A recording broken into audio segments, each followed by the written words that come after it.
Hello, America. Eddie Marcus here. In America, a crisis is reigning. Republicans and Democrats competing against one another. Black and whites representing each party, or blacks and whites at odds with one another. Men and women at odds with one another. The so-called justice system that is designed to make sure that justice reigns is at odds with justice. And yes, when you look at it all together, you recognize a definite fact. America is in a mess. And you, the people, are the ones that suffer at this mess.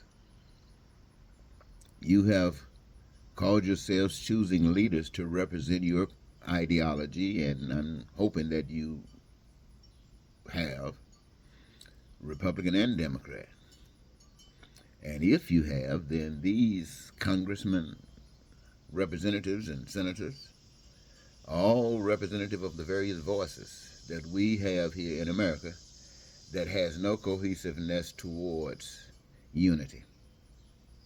Everything is at odds, which indicates that the whole concept of being here in America has turned, if it were ever different, it has turned to competition. And you can basically understand why that is, because here in America, and I'm confident around the world, everything costs money. You gotta pay to do anything. You gotta pay for tissue to wipe your butt. You gotta pay for water to drink. You have to pay for shelter to live from the elements. You have to pay for food to survive. You have to pay for a job. You have to do all kinds of things that doesn't make any sense, because you are being controlled by people that don't make any sense, who have trained you to accept those who don't make any sense.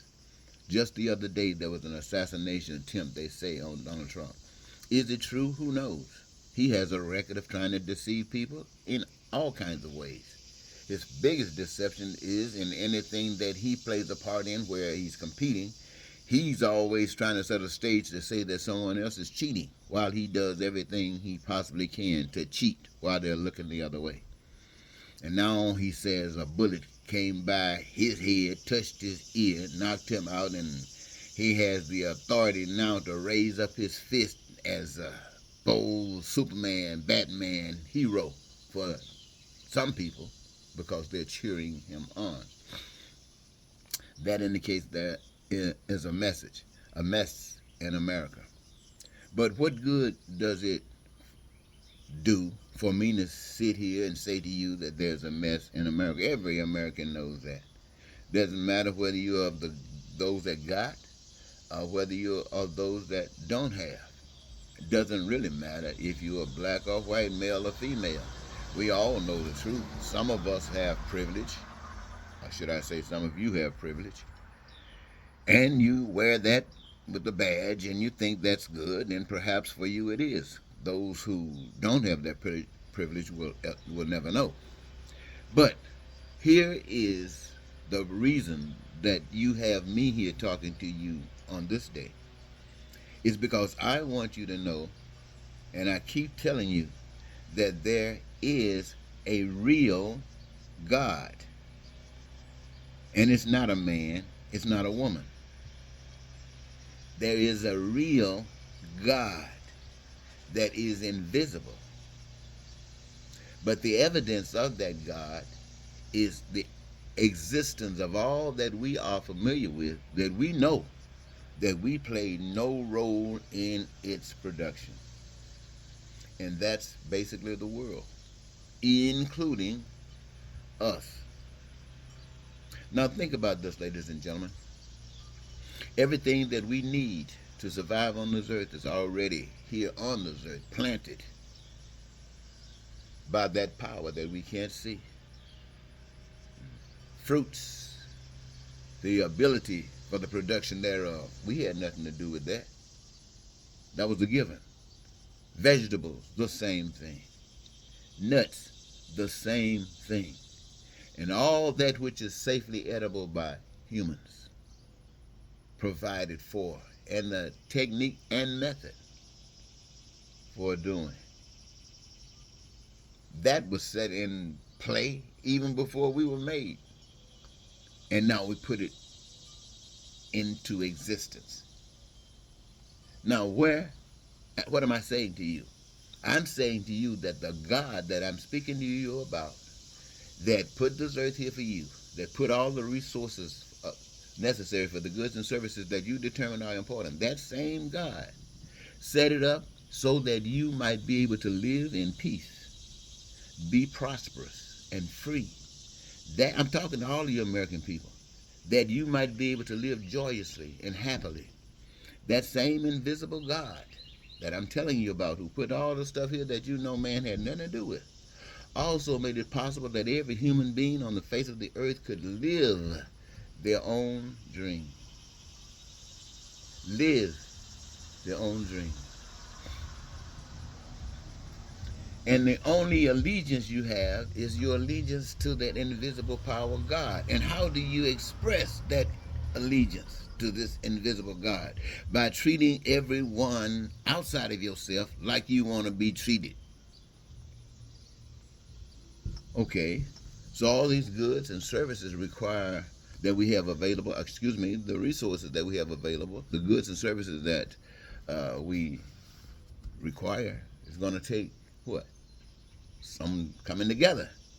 So one of the main requirements that is so essential for this wonderful life, for this satisfied life, for this heaven on earth, for this paradise on earth is that everybody who benefits from anything that happens while they're on this earth play a role in what takes place on this earth. So when everybody come here, they come here with something already in them, just like your heart is in you, just like your organs are in you. There's a desire, a purpose for being here that's set inside, that having met the requirements, now get a chance to exercise those gifts and participate in the creative process. This particular career that you got, the billions of you, each of you got, it gives you your greatest joy. There's nothing better that you can do in life. Now, you are doing something you came here to do. And that power that is invisible has made sure that he tied it together, that none of you would ever have to suffer a lack of food, clothing, shelter, education, health care, transportation, infrastructure, and anything that's made by the hands of man. You don't have to suffer a lack of anything, because that power that's invisible made it so special that this is divine. This is a path, a pathway. But at the same time, my friend, there's another way.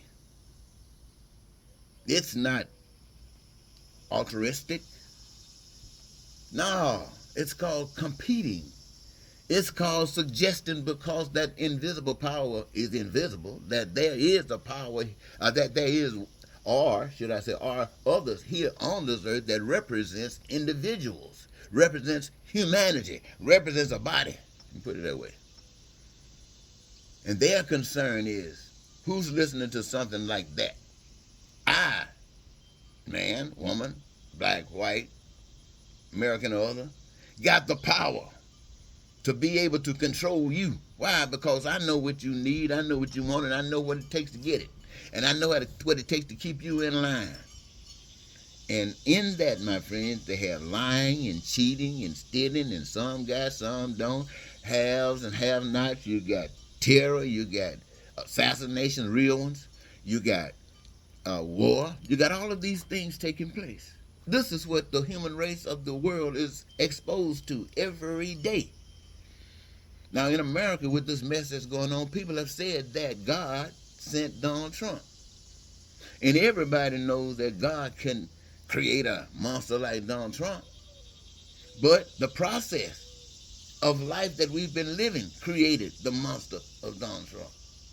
And the fact that Donald Trump is here in America doing the things that he actually is doing is an indication that this is what America ordered. This is what America ordered by being hateful. This is what America ordered by being racist. This is what America ordered by being a bigot. This is what America ordered by being so mean and evil. It is sunk so low till America has created, and God said you shall reap what you sow. The seed that you plant is what you get. So when you see Donald Trump, that's what you have been creating all of these years when you had all this opportunity to straighten up and do the right thing in life, and you chose to keep on trying to say you were God and be special on other folks. Now you got this. But here is the judgment time. You know what you got with Republicans. Most of you know what Democrats know, that Republicans are nothing but lying, no good son of a bitches. That's what Democrats think that Republicans are.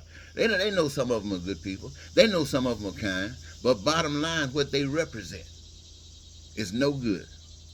But when you flip the script, that's what Republicans think about Democrats. They're no good, lying son of a bitches. The same old identical stuff. And the Republicans have no plans that they can take to the people and say, I'm going to take this to the Congress and let Congress approve, knowing that through my own plans that it's going to work for the American people. Republicans can't take that to the Congress. Democrats can't take something like that to the Congress because they don't have anything such as that. But you have this. And they want be represented as your next president of the United States. And you, the people, wherever you are, think and are acting like this is all you got. This is your choice, one or the other. And you got to make some major choice for how well you can benefit from one that would screw the other. That's what's on your mind. But God wants you to know. He wants you to know that the thing that was offered to you at the beginning and all through all this process and even today, that would allow you to live as if you are in heaven, that would allow you to live as if this is paradise on earth, that would allow you to live a satisfied life, is right there before you. And just like you got to make a choice, or you right now think you have to make a choice between Republican and Democrat, you can make a choice for God's way of life. And that it doesn't matter who goes into the White House, Republican or Democrat. They know because you have found the light, that the sun is shining bright and nothing else is happening but that which God is satisfied, because it satisfies every last one of us. And we got no bosses. We are our own boss, listening to God, doing what God has given us to do to produce this heaven on earth. Now, this is a choice that Americans have. We don't have to go with Republican or Democrat. Just choose somebody. It could be them, but assuring them that there's nothing else that's going to take place as far as the administration of a social system or government for the American people that denies them that which God created for them from the very beginning. And when you do that, ladies and gentlemen, then you can call yourself recognizing the fact why you're here on this earth. You're on this here earth to learn how to live. We know you don't know how to live. We know that you got no business in anything called a heaven. You got no business in anything called a paradise on earth, because you're so corrupt and so blind and so mixed up, it's just pathetic. But just like you weren't born this way. You came to be this way. But you can change your mind and turn away from this way and turn to a better way. And it's your choice. Nobody's forcing you. Nobody's forcing you. But I want you to remember, when you stuck your finger in that fire, it taught you something. And even though it hurt and it messed you up, it wasn't the devil. It was God responding to your ignorance to teach you something. And in most cases, people have learned. And that's the way life is about everything. Until next time, this is Eddie Marcus saying goodbye for now.